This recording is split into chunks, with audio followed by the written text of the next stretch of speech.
Bienvenidas y bienvenidos. Es un honor para la Facultad de Psicología que se encuentren todas y todos ustedes aquí con nosotros, en el auditorio, quienes están aquí justamente en el auditorio de la Facultad de Psicología, y a quienes están siguiendo la transmisión.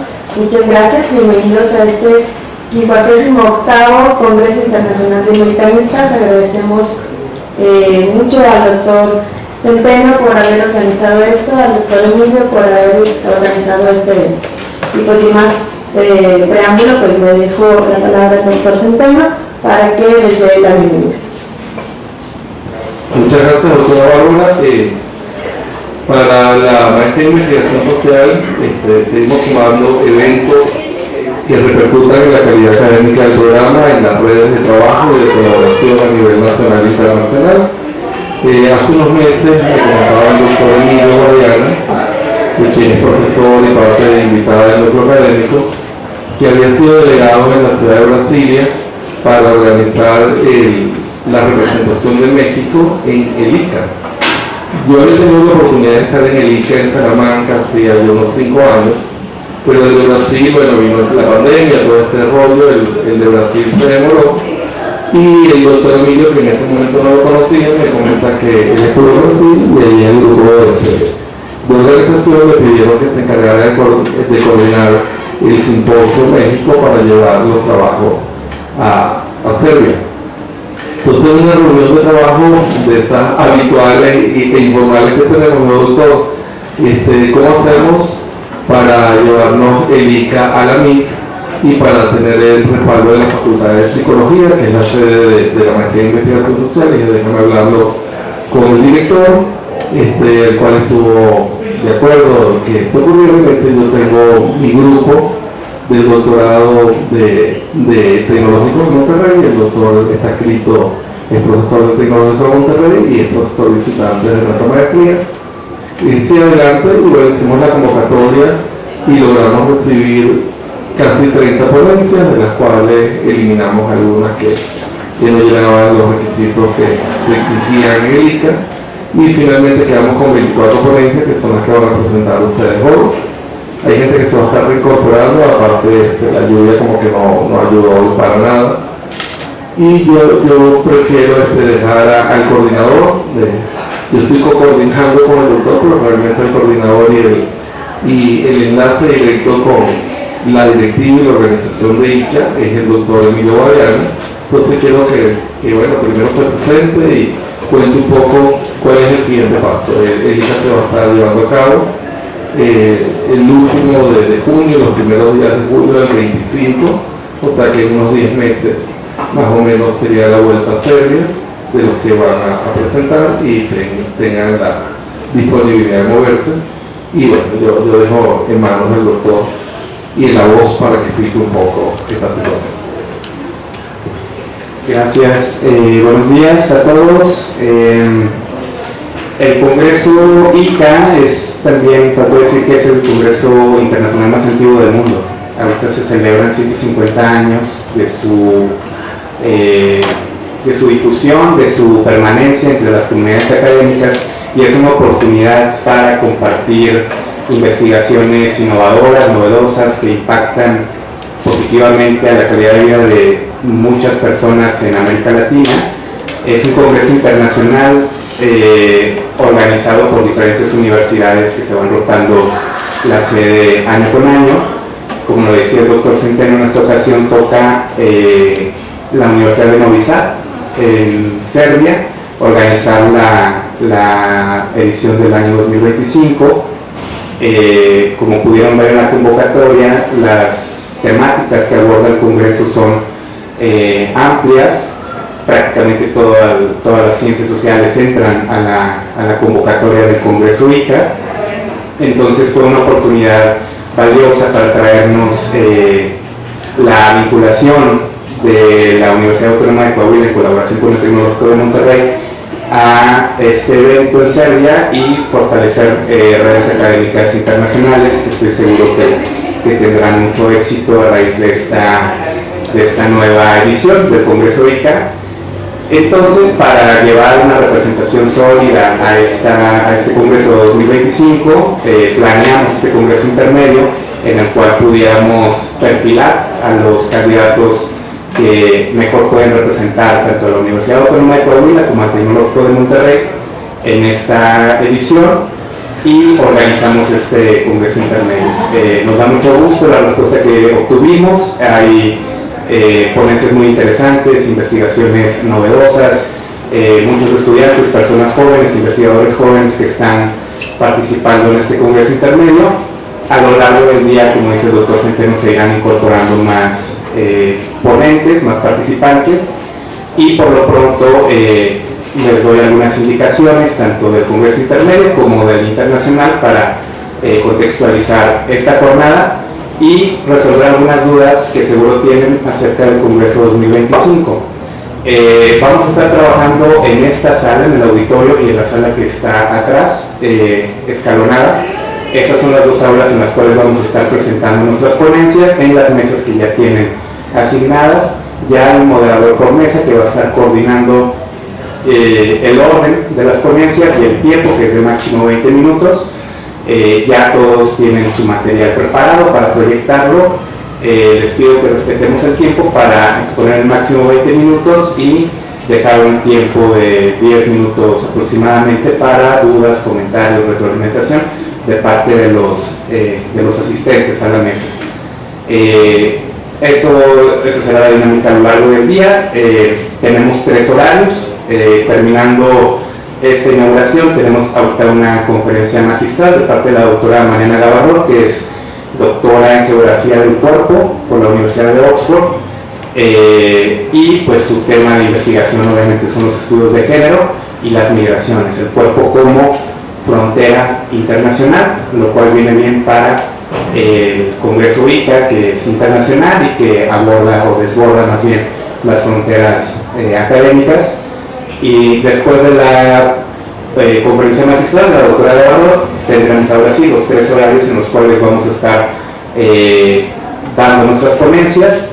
Ahorita lo confirmo bien para no equivocarme con las horas, pero tengo entendido que empezamos 10:30 a 12:30, el primer horario, luego tenemos un espacio para comer de 1 hora, y luego sigue otro horario de 1:30, creo que 1:30 por ahí, ahorita lo reviso, a 3, luego un break, y luego ya el último horario de 4 a 6 de la tarde. Terminamos a las 6, cerramos el evento. Eso en cuanto a la coordinación del evento. Si se me pasa un detalle ahorita lo platicamos. Y sobre las dudas para el evento internacional, justo le comentaba al doctor Centeno que ya está disponible la segunda circular del evento ICA 2025. En febrero aproximadamente les hicimos llegar una primera circular con indicaciones de las temáticas, la dinámica para inscribirse, para participar en este Congreso Internacional. Ahora en esta segunda circular ya están publicados 2 simposios, entre ellos el nuestro de México, para poder subir ponencias, igual para podernos inscribir a la mesa. Les estaremos compartiendo en un correo posterior la liga en la cual pueden acceder para subir sus ponencias, las cuales estaremos evaluando. Un primer filtro será obviamente este congreso, del cual saldrán algunas de las ponencias para el evento de Serbia, otras se incorporarán libremente de cualquier investigador que quiera participar en nuestra mesa. Por lo pronto aquí tendremos ya algunas. También viene información en esa circular acerca de los apoyos económicos, becas y alojamiento, que eso es un tema importante. Hay apoyo para la inscripción, alrededor de entre 50 y 70 euros de apoyo, más un programa de alojamiento en las propias casas de los estudiantes de la Universidad de Novi Sad. Si es que alguien quisiera hospedarse con esta comunidad académica que ofrecen ese programa para no gastar en alojamiento, lo cual es una buena oportunidad para poder invertir lo menos posible económicamente en alojamiento. Aquí tengo actualizado el horario de las ponencias: 10:30 a 12:30 son las primeras dos mesas. La primera la coordina la doctora María Delia Telles Castilla, y la segunda mesa la coordina la doctora Bárbara Pérez Pedraza. Luego tenemos un horario de 1 a 3, también con dos mesas, una coordinada por el doctor José Luis Leal Espinosa y otra por el doctor Jorge Sali Durón, y una última mesa de 4 a 6, en donde hay dos mesas, una moderada por un servidor y la otra por el doctor Juan Carlos Centeno Maldonado. Ya están distribuidos y saben ustedes cuáles son las mesas que les corresponden. Entonces, continuando con el tema del Congreso Internacional, está esta información de los apoyos económicos. Igual les daremos más detallada la información en este correo con la circular ya publicada, el tema del alojamiento y la página en donde pueden ya inscribir sus ponencias para participar en el Congreso Internacional. Gracias. Creo que tocaría hacer la conexión ya con la doctora Gavarro. Tuviste una previa, no sé si un currículum o ya con la presentación, porque vas a moderar la conferencia, ¿no? Por si hay algún tipo de preguntas. La proyectamos y no. Ok, y nos vamos bajando la doctora y yo. Muchísimas gracias, doctora Gavarro.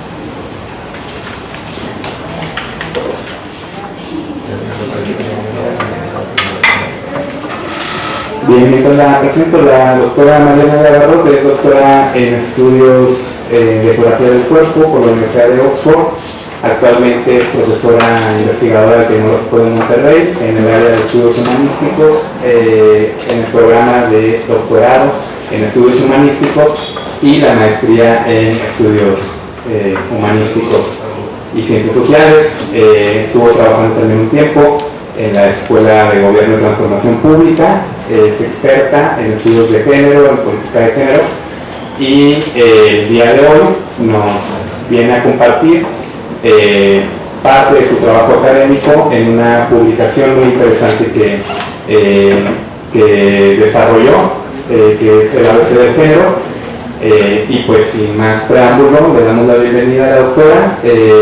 No sé si nos puede ver o ella ve la... Sí, que sí nos puede ver. Entonces, pues bueno. ¿Alguien te quería ver? Doctora, adelante, en la hora de todos ustedes. Perfecto, muchas gracias. Pues muchas gracias a Emilio y al equipo por la invitación. La verdad es que lamento mucho no haber podido viajar a Saltillo. He tenido algunos temas ahí con la agenda en el TEC, pero espero la próxima estar ahí presencialmente para verles. La idea que hemos conversado con Emilio es presentarles un poco el trabajo que hice en mi texto, que se llama El ABC del género, nociones mínimas para discutir el tema.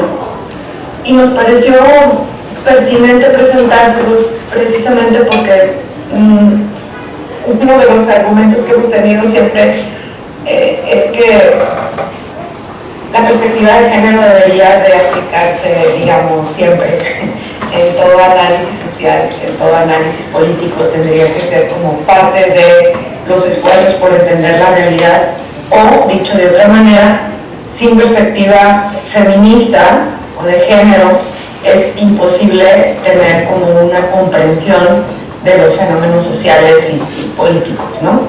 Entonces, bueno, la idea también es que es una perspectiva, no es una teoría, aunque está basada en un cuerpo teórico, filosófico, epistemológico, que nos ayuda a ver, ¿no? Como cuando te pones los lentes y ves el mundo de otra manera. Entonces, no se trata de que todos estemos de acuerdo en todo, tampoco se trata de que todos necesariamente apliquemos los mismos marcos teórico-metodológicos, sino más bien que tengamos un lenguaje común, y que ese lenguaje común, cuando hablamos de género, también sirva para tender fuentes más allá del mundo académico, ¿no? Entonces, les preparé una breve presentación porque la experiencia que hemos tenido con este texto, y de hecho, bueno, si es que el texto cumple la función, es iniciar un diálogo, ¿no? No cerrarlo ni dar recetas, sin iniciar un diálogo. Entonces quisiera quizás yo hablar unos 20-25 minutos y luego iniciar un diálogo con ustedes en el que podamos hacer comentarios, preguntas, inquietudes, etc., ¿no? Este es el texto, se publicó en octubre de 2022 y si se fijan se llama así, Nociones Mínimas para discutir el tema, lo publicó en Nube en esta colección de ensayos de la editorial Penguin, ¿no? ¿Cuáles serían las nociones mínimas? Pues es un poco entender, cuando hablamos de género, cuáles son las diferencias entre la idea de sexo y la idea de género. Si estas diferencias tendríamos que hablarlas en términos de biología o de cultura, son nociones que nos parecen tan básicas que a veces obviamos, pero que, como espero mostrarles, son importantísimas para el diálogo. ¿Qué queremos decir cuando hablamos de feminismo? Porque también pareciera haber así como un entendido de que el feminismo es una sola cosa. ¿Existe o no existe el patriarcado? ¿Cómo funciona el patriarcado? ¿Cómo detectamos el machismo? ¿Por qué hay tanto debate sobre estos temas de lenguaje incluyente? ¿Y qué significan y para qué utilizamos las siglas LGBTQIA+, ¿no? ¿Y qué es el acoso y la violencia de género, ¿no? Si se fijan, el texto está estructurado como primeramente para abrir como ese vocabulario de decir, todos tenemos una misma idea de qué es sexo, qué es género, qué es feminismo, por dónde le entramos a la idea del patriarcado, del machismo. Y luego hay dos temas que hace 2 años estaban candentes y que todavía siguen siendo candentes, que son el lenguaje incluyente y el tema de la violencia de género contra las mujeres. También es importante desde mi punto de vista, para poder abordar estos últimos 2 temas de coyuntura, que me parece que ya no son tanto de coyuntura, sino que más bien reflejan una situación estructural, y eso en el contexto del argumento, entender el género desde la diversidad. Y ahorita voy a profundizar un poquito en cada una de estas nociones mínimas. Este es el índice del libro, que como ustedes ven, es un libro que está, como les comentaba, enfocado a tender puentes entre la academia y otras esferas sociales. Por lo tanto, una de las cosas que me pareció muy importante al momento de estarlo escribiendo es que todo concepto que se define en el texto se explica, y el lenguaje que se utiliza en el texto es un lenguaje que llamamos coloquial o de sentido común. No utilizo en el texto ningún concepto que no pueda entender cualquier persona que sepa leer y que haya ido a la escuela básica, ¿no? Dicho esto, el texto pues, es el resultado de mis 25 años de experiencia, y de los cuales pues, Juan Carlos y Emilio me conocen una parte, y lo que hice fue traducir esta experiencia en este texto. Es un producto también de mi trabajo pues, sociológico, antropológico, de escucha, de experiencias, primero de migrantes y familias migrantes en mi primer trabajo de investigación, y luego ya de sobrevivientes de violencia de género y violencia sexual, y feministas y colegas que trabajan conmigo, ¿no? Entonces, no voy a hablar mucho de feminismo, solamente para decirles que el feminismo, como todos los sismos, es un término paraguas que abarca muchas corrientes de pensamiento, epistemologías y formas de conceptualizar la diferencia y las similitudes del cuerpo y de situación vital, que a veces parecen hasta contradictorias, ¿no? Entonces, piensen ustedes en los otros sismos como capitalismo. Pues nada que ver el capitalismo sueco que el capitalismo mexicano, y sin embargo tienen todos los capitalismos en común una noción del intercambio de bienes y de un sistema monetario. Si pensamos en el cristianismo, por ejemplo, que en México lo conocemos bien, pues no es lo mismo el catolicismo que los testigos de Jehová, que el evangelismo, etc. Incluso en el catolicismo no es lo mismo Opus Dei que jesuitas. Entonces estos sismos son así como muy amplios y no necesariamente estamos de acuerdo. En el feminismo, yo diría que lo único que los feminismos tienen de acuerdo, y hasta ahorita ninguna compañera ha venido a decirme que no, es un reconocimiento de que hay desigualdades sociales muy profundas que tienen que ver con el género de los cuerpos. Es decir, si naces hombre, tu realidad es una, si naces mujer es otra, y si naces como una persona no binaria, te construyes como una persona no binaria, te construyes mujer, te construyes hombre, pues la realidad es distinta. Y la otra cosa que tienen todos los feminismos en común es un compromiso con la autonomía del cuerpo de las mujeres y el derecho a decidir. Eso me parece muy importante porque cuando yo digo derecho a decidir la gente se espanta y dice, ya va a hablar de aborto. Y no, el primer derecho a decidir por el que luchamos fue el voto. Las primeras sufragistas lucharon por el voto.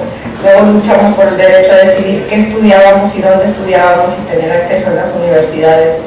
Y luego luchamos por el derecho a decidir sobre nuestros cuerpos y la gestación, y seguimos luchando por la autonomía del cuerpo de las mujeres en general, ¿no? Una autonomía que los hombres blancos heterosexuales, como ahorita vemos, siempre han tenido, ¿verdad? Entonces, vamos a hacer, el texto un poco trabaja las desigualdades desde ahí. Ya en los comentarios, si quieren, hablamos más de feminismos. Me pareció importante empezar el texto así, aunque no se titule el ABC del feminismo, se titula el ABC del género, precisamente porque el feminismo, como se ha constituido en movimientos antisistémicos, está muy estigmatizado. La idea es llevar estos temas, como les digo, a un diálogo muy amplio, pero si hablamos de género es por las feministas, ¿no? Por Santa Simón de Beauvoir, decimos nosotros, que empezó con esta idea de que uno no nace mujer, sino que deviene mujer. Pero le llamamos perspectiva de género porque es un término más amigable para las personas que nos espanten. Entonces, pero perspectiva de género, perspectiva feminista es exactamente, digamos, o deberían ser exactamente la misma cosa, o dos versiones de la misma cosa. Entonces, bueno, problematizar esta relación entre sexo y género también es algo que todos los feminismos tenemos en común, por lo mismo, porque partimos que las desigualdades provienen desde ahí. Y la idea que se explica en el texto es cómo el sexo, como característica, digamos, como una etiqueta que se le impone a los cuerpos cuando nacen, es una etiqueta que es bastante constante. Cuando nace un bebé, lo primero que dice el doctor o la doctora o la enfermera o la partera es niño, ¿no? O es niña. Esa ya es una etiqueta que se imprime en el cuerpo de ese bebé o esa bebé, y tiene que ver, obviamente, bueno, ustedes piensen en base a qué se hace esa aseveración, pues a los genitales que ven cuando el bebé nace, ¿no? Y luego ya se le registra en un documento, y ese documento determinará el género y el sexo del bebé para todos, para el acceso a todos sus derechos, por ejemplo, ¿no? Desde que nace es mujer, su acta de nacimiento lo registra, y luego su credencial de elector, y luego cuando entras a la universidad, o sea, como sujeto legal, todo depende de ese papel en base a los genitales que tienes desde que naces, y luego te mueres y también tu acta de defunción tiene que coincidir con ese primer papel, ¿no? Entonces, digamos, esa es etiqueta. Ahora, el sexo casi no varía entre un lugar y otro, y tampoco varía entre un tiempo y otro, es casi constante en tiempo-espacio. Por ejemplo, si tú naciste con vulva en el siglo XIII, vas a ser leída como mujer, tu cuerpo, y si naciste con vulva en el siglo XXI, tu cuerpo va a ser leído como mujer. Y si naciste con pene en China, tu cuerpo va a ser leído como hombre, y si naciste con pene en México, tu cuerpo va a ser leído como hombre. Entonces, por eso se habla de que el sexo tiene que ver con esas características biológicas, y es una categoría que casi rara vez, salvo Judith Butler, se pone en disputa, la gente lo da como por hecho.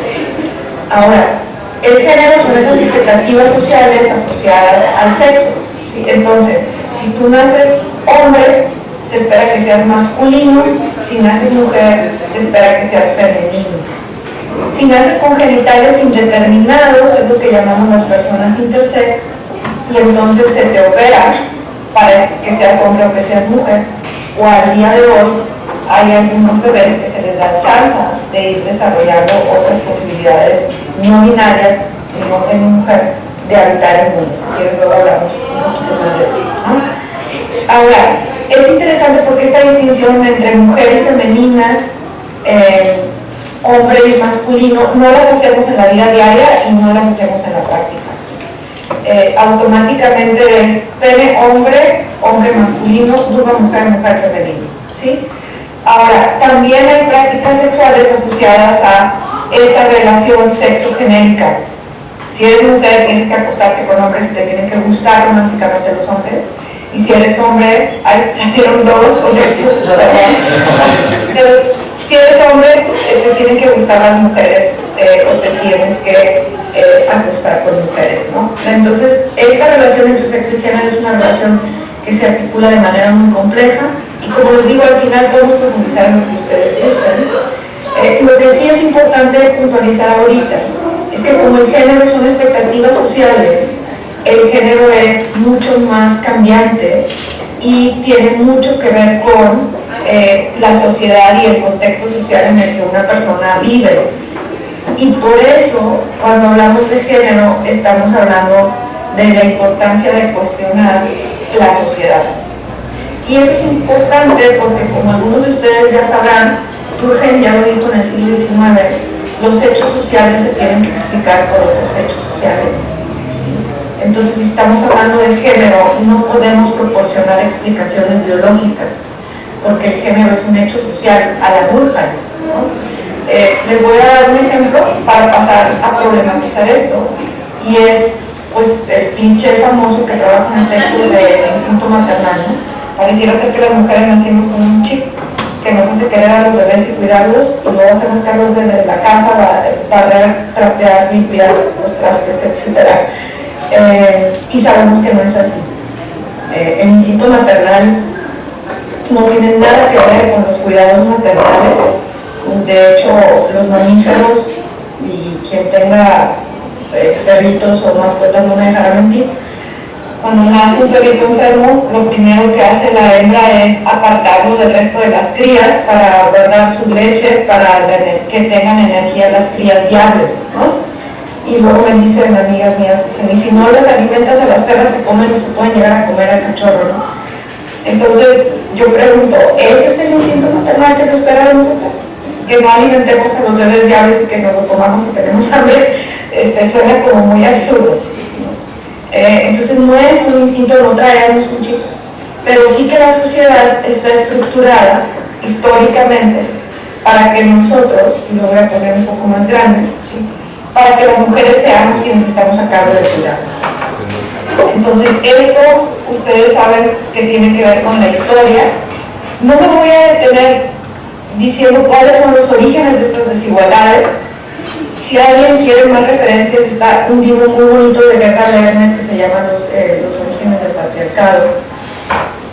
Pero sí sabemos que históricamente lo masculino se asocia con un rol público, con el Estado, la ciudadanía, la economía, el conocimiento, y lo femenino se asocia con un rol privado, el hogar, los cuidados, las labores domésticas, ¿no?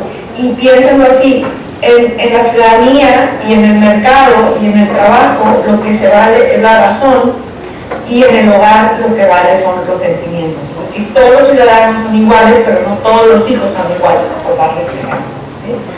Entonces, de alguna forma, las virtudes, entre comillas, o las características de lo masculino se han asociado históricamente con el poder desde los primeros ciudadanos, y la feminidad se ha asociado históricamente con los cuidados. Por eso, cuando nace un bebé, se espera que la mamá lo cuide. ¿Eso quiere decir que hay vínculos? Sí, por supuesto, y esos vínculos, y también esos vínculos tienen que ver con esa estrecha relación que se da cuando una madre cuida de su hijo. Y no estoy negando la biología de ninguna manera, solamente lo que estoy diciendo es que para entender la maternidad no nos sirve de nada hablar de hormonas, tenemos que hablar de las expectativas sociales y las condiciones de cuidado, ¿no? Y bueno, veo que hay muchas compañeras mujeres en el público y espero que sean las primeras en hablar, porque siempre hablan primero los datos, que son los que tienen acceso a la palabra, ¿no? Otra vez, el espacio público y la palabra es un espacio masculino, y por lo tanto cuando yo doy estas charlas, los primeros que levantan la mano son los hombres. Y aquí aprovecho para decir algo, no estoy hablando de los hombres, cuando digo hombres, no se sientan aludidos, o cuando digo mujeres no se sientan aludidas, no hablo de una mujer o de un hombre, hablo de estos estereotipos. pero sí que es verdad que nosotros nos acercamos a estos estereotipos. Y entonces sí sucede a lo largo de los años de mi experiencia, es que siempre los hombres tienen la palabra en público primero, ¿sí? Y eso es como muy importante también decirles a las compañeras de que ustedes se den cuenta de estas dinámicas, y a los compañeros también, que a veces no se dan cuenta, ¿no?, de que tienen ese privilegio de ser los primeros y los últimos en tomar la palabra, y eso es un tema histórico, ¿no? Entonces, en este sentido, también es cierto que los hombres en el espacio privado muchas veces quedan excluidos de las labores de cuidados. Un amigo muy querido mío académico me decía: Mariana, nació mi bebé, mi esposa y mi suegra no me dejan agarrarlo porque tienen miedo de que algo le pase, ¿no? Porque no asocian que yo pueda cuidar a mi bebé. Bueno, en fin, otra vez hablando del tema de los cuidados, ¿sí? Hay muchos otros temas asociados a esto. Pero a grandes rasgos, esto, si ustedes lo ven, que es histórico, y si quieren podemos empezar en la modernidad, ¿no?, ha implicado ciertas diferencias de poderes y ciertas desigualdades. De hecho, ustedes saben mejor que yo que los primeros ciudadanos eran hombres blancos que vivían su vida como heterosexuales, porque la homosexualidad estaba patologizada en el siglo XIX, en Francia, Estados Unidos, los movimientos republicanos, que tenían propiedades. Entonces la ciudadanía nunca ha sido un proceso de inclusión, o sea, un mecanismo de inclusión. La ciudadanía siempre ha sido un mecanismo de exclusión. Luego ha habido batallas para que la ciudadanía se abra.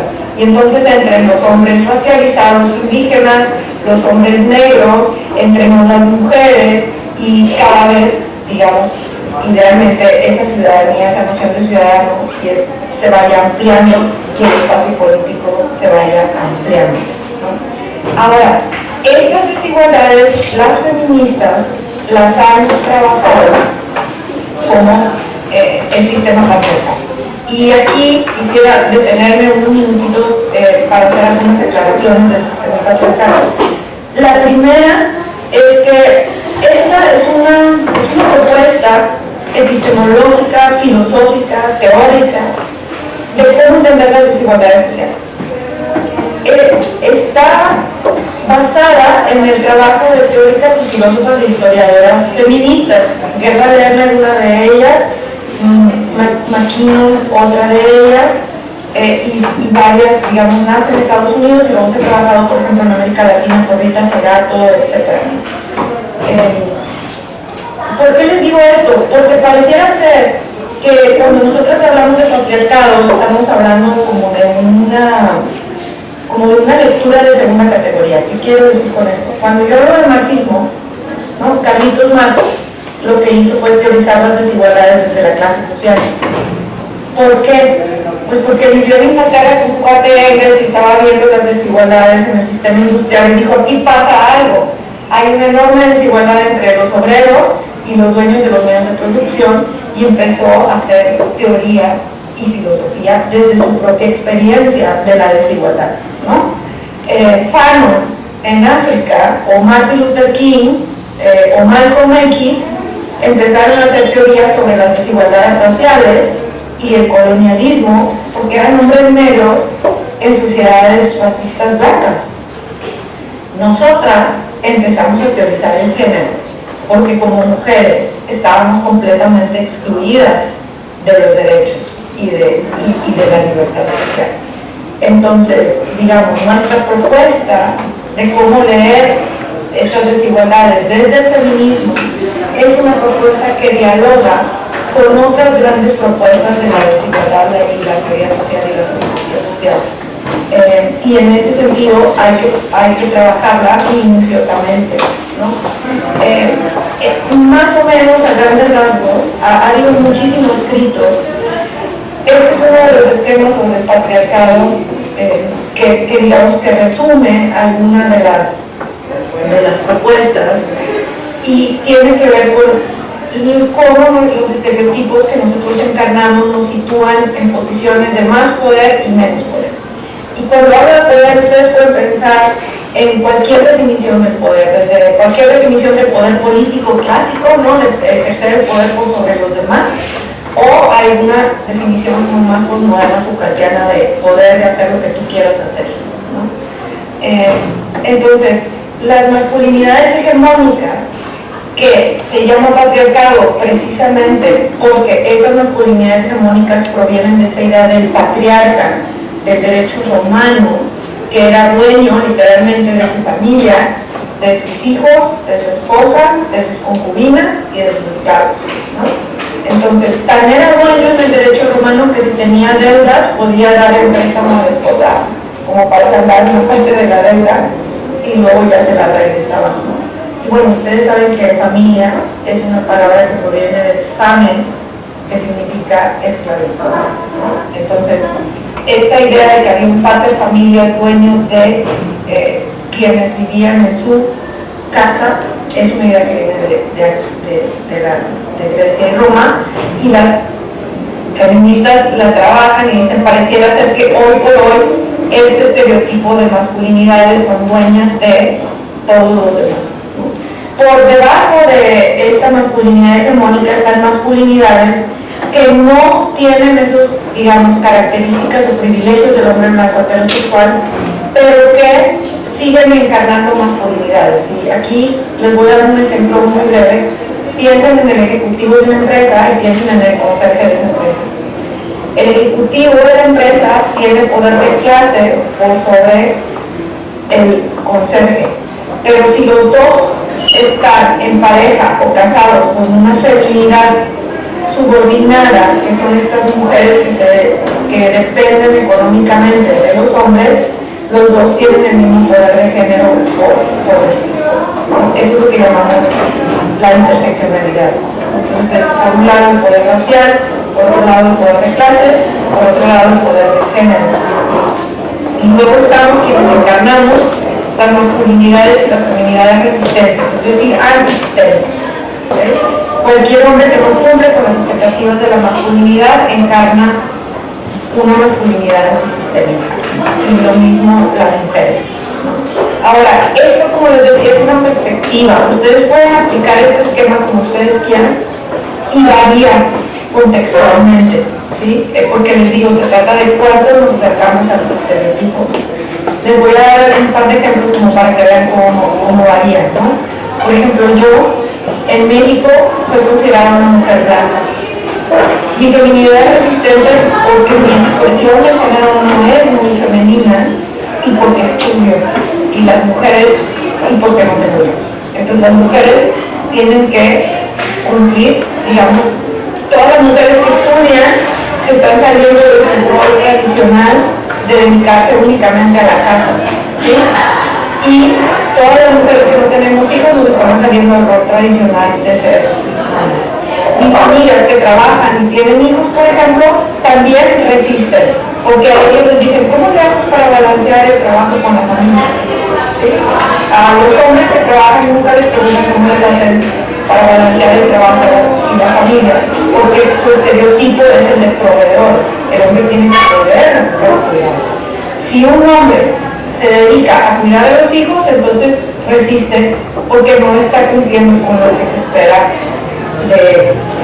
El patriarcado, si ustedes quieren verlo así, como es un sistema social, todos vivimos en pareja y todos lo experimentamos, y para todos en algún momento dado, lo digo en el texto, es una camisa de fuerza. Es una camisa de fuerza para los hombres que quieren ayudar a los chicos, es una camisa de fuerza para las mujeres que quieren trabajar, obviamente que oprimen a todas las personas que no son heterosexuales, etc. Una forma de entender y de trabajar la masculinidad. ¿Sí? Claro que todas estas identidades sexogenéricas que escapan la heterosexualidad están etiquetadas porque van en contra del sistema. Y esto es importante porque etiquetar también se hace desde el poder. Es interesante que la H de hetero no está etiquetada ni es parte de la sopa de letras, como dice una amiga, aunque sí es una manera de tener una identidad sexogenérica. La heterosexualidad es una forma, tanto como la lesbiandad o el ser gay y bisexual. Sin embargo, la H se considera la norma y por lo tanto es una identidad sexogenérica que escapa a las etiquetas del poder. Les puse aquí el tema de las etiquetas porque me parece importante para aproximarnos a la idea de diversidad. En el texto las explico.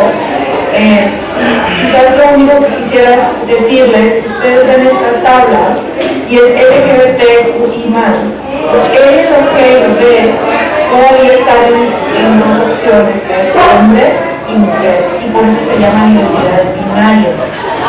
Las identidades trans, queer, intersexuales y demás son identidades que escapan esa categorización hombre. Lo trans porque transiciona y lo queer porque es una etiqueta que busca escapar a las etiquetas. Si quieren vamos a profundizar un poquito en estas etiquetas en la hora de las preguntas. La identidad queer es difícil de definir porque el movimiento queer surge de un cuestionamiento de las etiquetas sexogenéricas. Entonces una persona que se considera queer o una movimiento queer es no tener etiquetas. Y además cuestionar el sistema todo el tiempo. Entonces mis alumnos me dicen, maestro, entonces la etiqueta queer es para ir en contra de las etiquetas. Sí, no lo entiendo, es el problema. O sea, ese es el tema. El tema queer es tratar de comprender la realidad desde otro lado y no buscar respuestas exactas. La intersexualidad no nos habla de ello, y más porque hay muchas estructuras de prácticas y de identidades dinámicas sexuales que a veces obviamente las etiquetas no alcanzan a, digamos, a definir. El tema es cuando estas etiquetas se convierten en la norma o se naturalizan. Esto tiene que ver con procesos de hegemonía ideológica que nadie lo Ranchi más o menos puede empezar a trabajar desde ahí, ¿no? Pero yo le llamo en el texto el ejemplo de la patriarcalización patriarcal, es decir, hay un discurso que mezcla y confunde lo normal con lo natural y lo bueno. Y esto me parece importante señalarlo porque este discurso nos estorba muchísimo cuando hablamos de identidades sexogenéricas y de género. Voy a detenerme también 2 minutos más y lo vamos hablando en este triángulo porque, por ejemplo, la homosexualidad es normal y es antinatural y por lo tanto es malo. Tener hijos es nuestra naturaleza y por lo tanto es normal que las mujeres tengan hijos y por lo tanto es bueno tener hijos, ¿sí? La familia natural, esta que buscamos, papá, mamá e hijos, ¿sí? Entonces, hay que deconstruir esas nociones, porque si nosotros tenemos un diálogo y un debate, y ustedes sabrán mejor que yo que están en estos temas políticos, sobre la estructura familiar, desde es natural o no es natural, la respuesta sí no nos va a llevar a ningún lado. Lo que tenemos que preguntarnos es cuáles son las estructuras de la familia, cómo está distribuido el cuidado, cuáles son los roles de género, qué le pedimos a los hombres y a las mujeres con respecto al cuidado de los hijos. Esos debates son bien importantes, ¿sí? La homosexualidad es normal o no es normal, debatirlo no nos va a llevar a ningún lado. Y luego, más bien el acceso a derechos, cómo incluimos identidades, cómo nos incluimos, ¿sí? En el sistema legal, en el sistema político, en los sistemas de representación, cómo se define la identidad sexogenérica, qué ventajas y desventajas tiene legislarla o no legislarla, por darles un ejemplo, ¿sí? Entonces, lo normal que hace la norma, la mayoría, y lo natural es lo que está en la naturaleza, pero lo normal no es necesariamente bueno. Por ejemplo, sabemos que la mayoría de las personas cae en un grupo específico determinado cuando están hablando de la curva estadística de la normal, ¿no? Entonces, hay personas que son anormales porque son distintas de la mayoría. Eso incluye a los asesinos en serie como Charles Manson y a genios como Beethoven y Pierre Vignal, ¿ok? No son gente normal, ¿sí? Son extraordinarios, ¿ok? Algunos son extraordinariamente malos como Charles Manson y otros son extraordinariamente buenos como Pierre Vignal. Entonces lo normal no necesariamente es lo normal. Lo normal es lo normado, la ley. Ustedes saben que la ley no necesariamente siempre es correcta. A veces se legisla la esclavitud para bien, a veces se protege en los derechos a los abusadores. La ley tenemos que cuestionarla siempre. Entonces la noción de norma no nos ayuda para entender el género. La naturaleza menos, porque no hay nada más antinatural que un antibiótico y no hay nada más natural que el virus, ¿sí? O la bacteria. Entonces no hay nada más natural que el COVID y no hay nada más antinatural que la bacteria. Entonces, y hay remedios naturales. Entonces la naturaleza no necesariamente que algo sea natural. Bueno, y también si ustedes piensan que la naturaleza es heterosexual, pues es que viene de National Geographic, ¿verdad? Porque la naturaleza es muy diversa. O sea, la naturaleza es homosexual, hay homosexualidad en la naturaleza, hay especies que transicionan y la naturaleza es como muy diversa. Entonces también tiene que ver el tema de lo natural, porque a veces biologizamos los debates sin saber de biología. Entonces, por eso este término como que no nos ayuda a arreglar. Lo que sí nos ayuda es empezar a entender cómo se van articulando las desigualdades y cómo esas desigualdades a veces se articulan en violencias específicas, ¿no? Yo les puse aquí algunas de las definiciones que ofrezco en el libro y si se fijan no son definiciones sofisticadas, ¿no? Pero ayudan porque detrás de muchas resistencias a estos temas sí que hay homofobia, ¿no? Cuando te dicen la homosexualidad es anormal, no hay un procesamiento lógico, sino que se concibe la heterosexualidad como la única posibilidad de habitar el mundo, ¿no? Lo mismo sucede con el lenguaje incluyente, o sea, es decir, es que yo no puedo usar la E porque la Real Academia Española no lo permite, y yo, cuando dices chido, dices ok, dices está con madre, y te preocupa la Real Academia Española nomás cuando hablas de la E, ¿no? Entonces esas preocupaciones son como preocupaciones de la Real Academia Española muy estratégicas. Nadie sabe escribir, no saben poner un punto y una coma y un acento, pero nos preocupamos por la E, ¿sí? También hay sexismo, todas las mujeres son así, todos los hombres deben de ser así, hay una generalización tremenda y una simplificación atroz detrás de estos debates. Y también por supuesto que hay misoginia, es decir, hay una distinción entre buenas mujeres y malas mujeres que se naturaliza a veces, ¿no? Es decir, si no eres mamá, entonces vas en contra de tu naturaleza y eso te hace menos buena. ¿Por qué lo digo? Y si quieren profundizamos, es decir, mucha gente piensa que la misoginia es el odio hacia la mujer, pero en realidad esa es la estructura etimológica de la palabra. La misoginia tiene que ver con decir, hay mujeres que se portan, entre comillas, bien, y por lo tanto hay que protegerlas. Y hay mujeres que se portan, entre comillas, mal, y por lo tanto esas no merecen protección. Esa es la misoginia que está detrás de la revictimización de las personas que sufren víctimas de violencia sexual, por ejemplo. Y la culpa no era mía, ni dónde estaba, ni cómo me vestía. La misoginia es, ¿y tú qué traías puesto? ¿Y qué horas eran? Y andabas sola, ¿no? Te portaste mal, entonces algo hiciste para merecer ser víctima, cuando sabemos que las víctimas nunca elegimos ser víctimas, ¿sí? Entonces, la misoginia está detrás de esto. Entonces, en lugar de hablar de natural, normal, bueno, mejor hablemos de homofobia, de sexismo, de misoginias, de desigualdades, de patriarcado, ¿sí? Y en ese sentido entendemos que hay muchas violencias detrás del sistema patriarcal, ¿sí?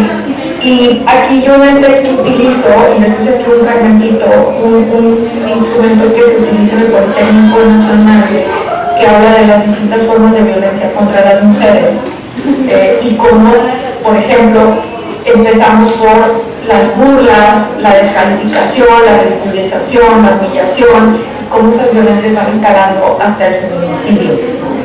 Lo que quiero decirles aquí es que el mismo sistema patriarcal que se burla de las mujeres es el mismo sistema patriarcal que nos mata. Es el mismo sistema. El patriarcado explica exactamente las mismas violencias. Por eso tenemos que luchar tanto contra los chistes como contra los asesinatos, porque son parte de una articulación de desigualdades patriarcales que hace que eventualmente en nuestras vidas no sean merecidas de ser lloradas, diría Voltaire, ¿sí? Ahora, si nosotros empezamos a hablar de esto, ¿sí?, entonces podemos nosotros hablar y empezar por muchas maneras, es decir, podemos tener un diálogo sobre los estereotipos, podemos tener un diálogo sobre el feminismo, podemos tener un diálogo sobre los roles de género, sobre el patriarcado y la interseccionalidad, sobre la diversidad en la naturaleza y la diversidad en las normas sociales. Podemos hablar sobre el tema trans y la estructura de la medicina, sobre la objetivación y la misoginia, sobre la ideología de género. Podemos hablar sobre las fuentes estadísticas que nos pueden llegar a ayudar a hablar sobre estos temas, ¿no? Entonces, podemos empezar por donde ustedes quieran. Podemos empezar por voltear a ver nuestra realidad y ver en dónde se operan las desigualdades patriarcales, desde nuestro contexto laboral hasta nuestros salones de clase, ¿sí? Entonces, hasta ahí lo dejaría yo y quedo abierta para escuchar dudas, preguntas, comentarios, etc.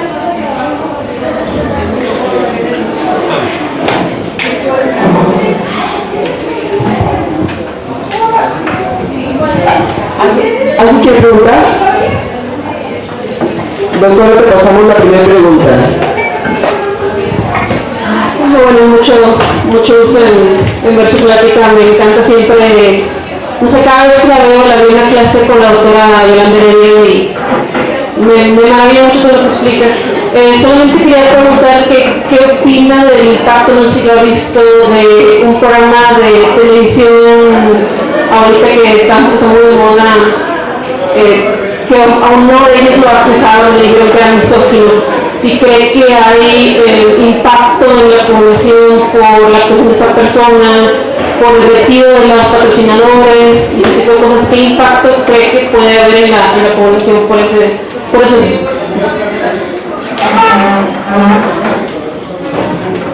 ¿Quieren que conteste lo que uno o quieren hacer varias ustedes?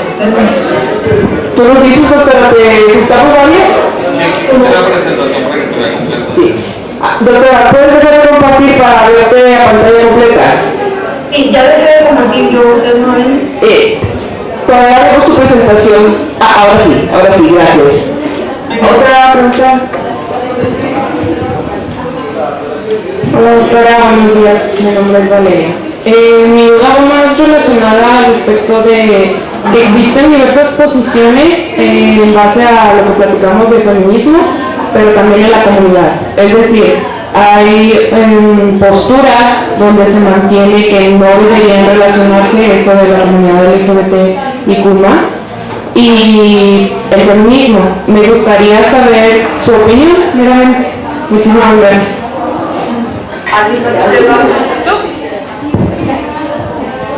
Hola, buenos días a todos. Yo me llamo Misha Vivian, y soy una mujer trans. Y tengo una duda. Mencionaba la manera en la que se da por hecho el sexo como un hecho biológico.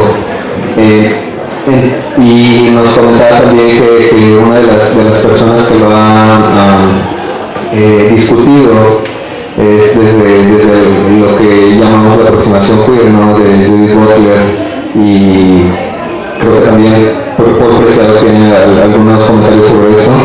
Entonces me gustaría preguntarle como esto que menciona el sexo como un hecho biológico, ¿por qué no considerarlo también como un hecho social? Es decir, que si no estamos configurando también el cuerpo de manera a partir de ciertas expectativas sociales, ¿no?, como lo de la maternidad, como lo es estas funciones que luego terminan siendo reproductivas y que se reduce a la genitalidad, ¿no?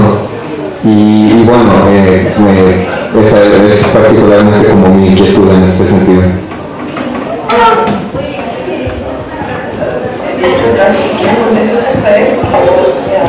Perfecto.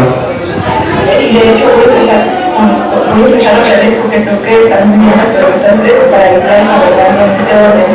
La primera es que completamente de acuerdo. De hecho, si te fijas, yo soy como muy cuidadosa en la economía del lenguaje porque no me puedo detener en eso, pero sí aclaro, ¿no?, de que el sexo es la primera etiqueta que se le pone a los cuerpos. No digo el sexo biológico. Por eso hablo de etiquetas y solamente las personas que están familiarizadas con la teoría queer apuntan esa frase, o las ultraconservadoras que dicen, ¿cómo que etiqueta? ¿Sí? Entonces, sí, definitivamente hay que, por preciado Butler, no sé si conocen los trabajos de Jack Halberstam, me parece fabuloso.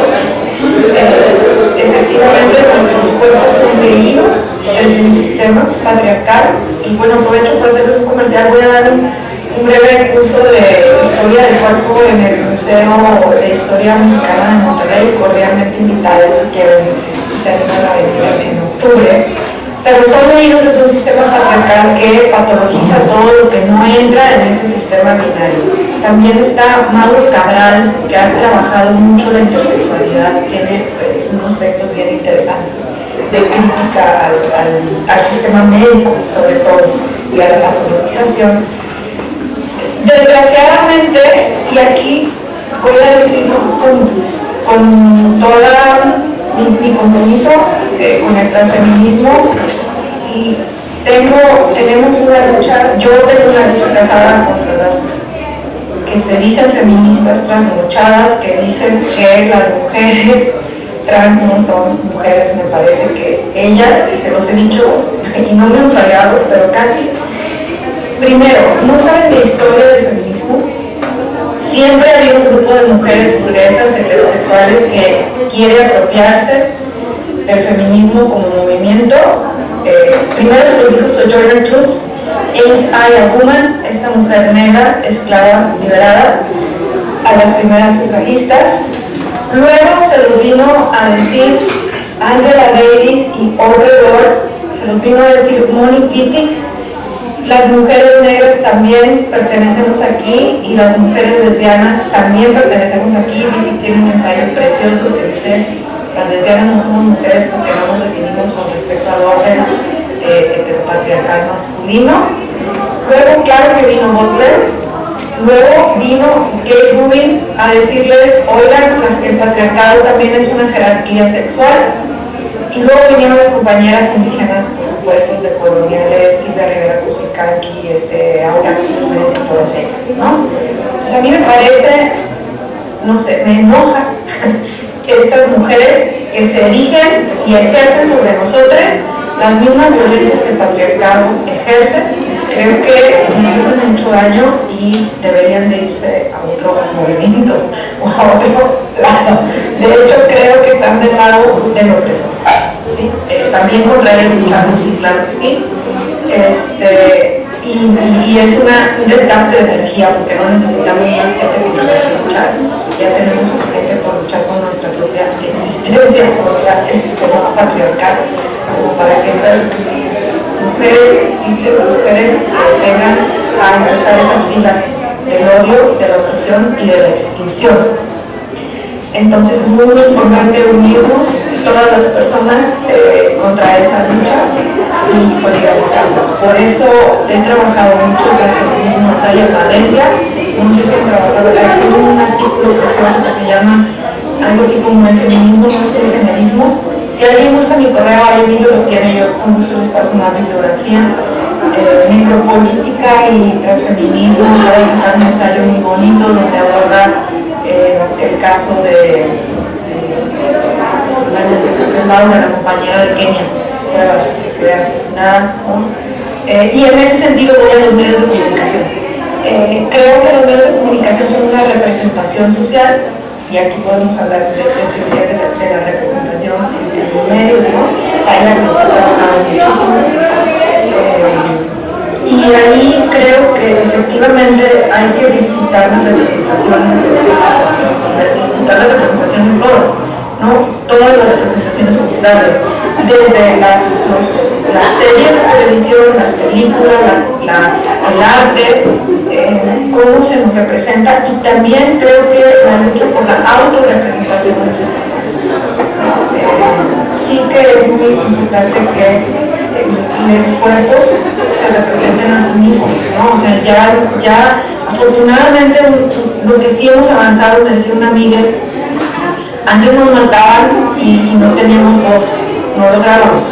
Ahorita ya hay personas de la diversidad, ya hay mujeres en el arte, en la política, en la cultura, hay mujeres directoras de cine. O sea, la autorrepresentación me parece que es muy importante. O sea, tú ves una serie de las Wachowski, de Sense8, y la representación del género no tiene nada que ver de ellas dos como mujeres trans y su sensibilidad que ver otras series, ¿no? En donde se representa el género. Entonces, estoy de acuerdo que sí, estos programas tienen mucho impacto, primero porque nos presentan una imagen, pero también porque detonan ciertos debates, ¿no? Y ahí tenemos que tener mucho cuidado, y ya por eso hacer una respuesta, con entender muy bien el sujeto de la enunciación, es decir, quién está diciendo qué, en dónde lo está diciendo y quién le está respondiendo. Porque tampoco, yo siento y lo hablo con compañeras porque estamos así, ahorita estamos en un mundo en donde han regresado los discursos simplificantes y totalizantes de la era, digamos, del fascismo. Por eso mucha gente está releyendo a la era. Los discursos fascistas simplifican y polarizan. Entonces, no podemos tener discursos simplificantes de nada, y mucho menos del género, ¿sí? Y por eso hay que cuestionar a los medios, pero no solamente los medios, sino tener cuidado de nosotros, intervenir en estos debates, bueno, esta ya es mi experiencia, desde la escucha y desde el cuestionamiento, y no desde la misma visceralidad con que se nos ataca. ¿Me explico? Es decir, responder en el mismo tono, que parece que solamente va a un choque, pero si respondemos haciendo preguntas y abriendo el diálogo, entonces creo que podemos ir avanzando un poquito más, porque también la estrategia del choque es no dejar avanzar los derechos, ¿sí? La estrategia del choque es no dejar avanzar el diálogo. Entonces aquí me parece a mí que hay que apostarle a abrir el espacio, ¿no? Y en los medios de comunicación más. Entonces cuando hay un debate sobre la casa de los famosos, yo lo primero que hago son preguntas, más que la respuesta. Muy bien, doctora, muchas gracias. ¿Algún otro comentario? ¿Pregunta? ¿Tenemos? Doctora, nos dejas con bastante tarea. Tendremos que repensar muchas cosas, muchos detalles. Sobre todo, bueno, aquí la mayoría del auditorio es bastante joven, ¿verdad? A los ya mayorcitos nos dejas más tarea todavía, porque eso de desarrollar para aprender está más difícil, pero bueno. Te agradecemos, doctora, tu ponencia, excelente. Supongo que por eso el niño quería alguien que fuera definitivamente todo un kit. Lo ha logrado, nos encantó tu presentación y bueno, doctor, te dejo el micrófono. Gracias. Aquí para que me haga Mariana, que no nos hemos visto. Hola. Pues agradecemos a la doctora Mariana Navarro su participación en esta conferencia magistral. Estuvo excelente su presentación y todo lo que nos compartió. Creo que ha sido muy enriquecedor, y sobre todo ver la participación de las estudiantes del programa de maestría en investigación social, que todas de alguna manera abordan tesis interseccionales, abordan el tema del género, la raza, la clase, cómo se interseccionan, fronteras, migrantes, y creo que este diálogo les ha sido bastante enriquecedor. Me comprometo, Mariana, a compartirles tu correo, tus datos, para que participen también en los seminarios, en las experiencias tanto académicas como informales, en donde dialogamos y profundizamos más sobre estos temas. Y ya próximamente te haremos llegar de manera presencial tu reconocimiento por esta excelente conferencia. Me comprometo también a eso, y pues te agradecemos tu participación. gracias en nombre de la Maestría de Investigación Social de la Facultad de Psicología de la Universidad Autónoma de Coahuila, por su conferencia. Esperamos verte pronto y mandamos tus datos. Gracias. Muchas gracias a ustedes. Les mando un fuerte abrazo y que todo siga saliendo bien con el evento. Hasta luego. Gracias. Bien, comparto el itinerario que tenemos para nuestras ponencias. Ahorita son, ¿qué hora es? 10:15. Tenemos 15 minutos de descanso para ir al baño, comer algo y poder preparar nuestras ponencias. Tenemos el primer horario de 10:30 a 12:30. Repito las mesas, una moderada por la doctora María Delia Telles Castilla y otra por el doctor José Luis Leal Espinosa. Una se estará llevando, la de la doctora Delia, aquí en el auditorio, y la moderada por el doctor José. Perdón, sí, me disculpa, por la doctora Bárbara Pérez Pedraza, que estará moderando en el salón que está aquí atrás, el salón escalonado. Ya tenemos nuestras participaciones y pues nada, vamos a poner nuestro break y ahorita nos reencontramos. Gracias.